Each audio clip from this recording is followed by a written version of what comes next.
Hello, আসসালামু আলাইকুম। এটা হলো মোকাইব সাহারি। এটা সমস্যা হলো ২টা গাত্তাস আছে ছোট, ছোট ২টা গাত্তাস খারাপ। এই দেখেন গাত্তাস। এই গাত্তাসটা খারাপ আর এই জায়গায় এগুলো সবকিছু ঠিক আছে। আর দেখেন আরেকটা গাত্তাস আছে এই জায়গায়। দেখেন এই গাত্তাসটা খারাপ হয়ে গেছে, তার কারণে নতুন গাত্তাস লাগাইছি এবং কি আউয়ামা ২টা আউয়ামা লাগাইলাম। ২ সাইডে ২টা আউয়ামা আছে, আউয়ামা লাগাইলাম। আর যে গাছগুলো আছে এগুলো পুরানো ঘাস, এগুলো কোনো কিছু করিনি।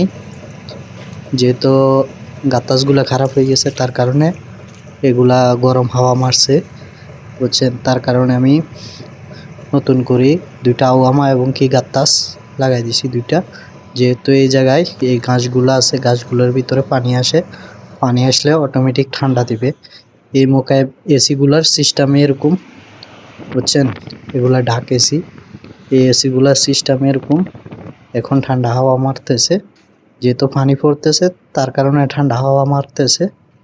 আর এই জায়গায় আমি পানির লাইন দিয়েছি এই জায়গার থেকে।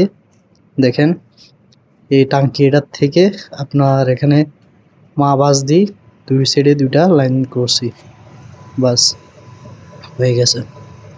এই ২টা আউয়ামা লাগাইছি, দোনোটা আউয়ামা একটু ওজনীয় সমস্যা আছে, ওজনীয় করে দিব আমি। দেখেন এটার ওজনীয় করে দিতেছি, যেহেতু এটা বাঁকা হয়ে রয়েছে তার কারণে ওজনীয় সমস্যা। আর এটাও একটু ঠিক করে দিব আমি। দেখেন এই ঠিক করে দিয়েছি এবং কি পানি আসবে এবারে। আর আমি তাড়াতাড়ি করার জন্য লাইন লাগাইছি, একটা পাইপ লাগাইছি, পাইপ দিয়ে পানি দিতেছি যেহেতু তাড়াতাড়ি এটা সেক দেওয়া যায়। আর অবশ্যই যেহেতু খাজান আছে, খাজান থেকে পানি আসবে অটোমেটিক। এখানে মাভাজ আছে এবং আউয়ামা আছে, সব কিছু আছে।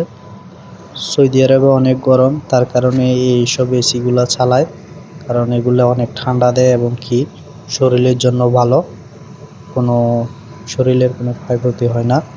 বেশিরভাগে বড় বড় কোম্পানিগুলোর ভিতরে এইগুলা আছে। এগুলাকে মোকাইব সাহারি বলে। আর আরেকটা